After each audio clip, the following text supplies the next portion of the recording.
Selon les résultats définitifs de la Cour constitutionnelle du Mali publiés ce vendredi 21 juillet 2023, le oui l'a emporté à 96,91% et le non n'a recueilli que 3,9% lors du référendum du 18 juin 2023. Ce scrutin référendaire a connu un taux de participation globale de 38,23% selon la juridiction suprême qui a rejeté l'ensemble des recours. Quant au suffrage valablement exprimé, ils se sont estimés à 3 210 166.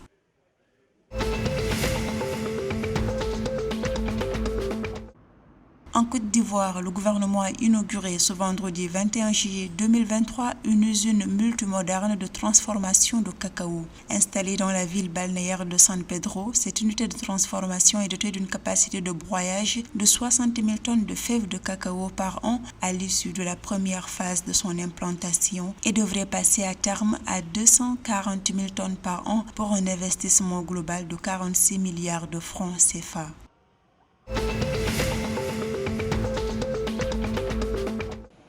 Le port autonome de Cotonou au Bénin est l'un des principaux points d'accès maritime pour les pays enclavés d'Afrique de l'Ouest, selon la Banque africaine de développement. Ainsi, ce port de transit accueille en moyenne 80 à 90 navires commerciaux par mois. Il assure 90% du commerce international du pays et 49% du trafic de transit dirigé vers le Niger, le Burkina Faso, le Mali et le Nigeria, avec une desserte pouvant aller jusqu'à 100 millions de consommateurs. En 2022, le port autonome de Cotonou a traité 12,5 millions de tonnes de marchandises, un chiffre qui devrait atteindre 23 millions de tonnes d'ici 2038.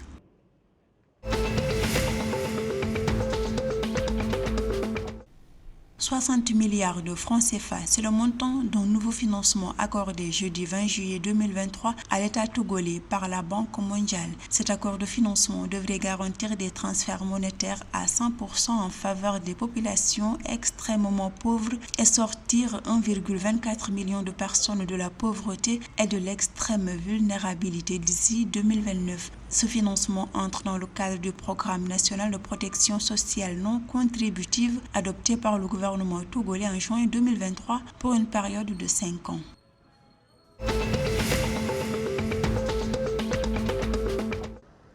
Des experts de la Confédération africaine de football CAF ont entamé vendredi 21 juillet 2023 à Dakar et Diamniadio une mission d'inspection au Sénégal pour une évaluation des sites en mesure d'accueillir l'organisation de la Coupe d'Afrique des Nations CAN 2027. La mission d'inspection de la CAF fera l'état des lieux des infrastructures sportives telles que les stades et terrains d'entraînement, hôtelières, aéroportuaires et hospitalières. Pour rappel, le Sénégal a déposé sa candidature pour l'organisation de la CAN 2027 le 22 mai 2023 au siège de la CAF au Caire en Égypte.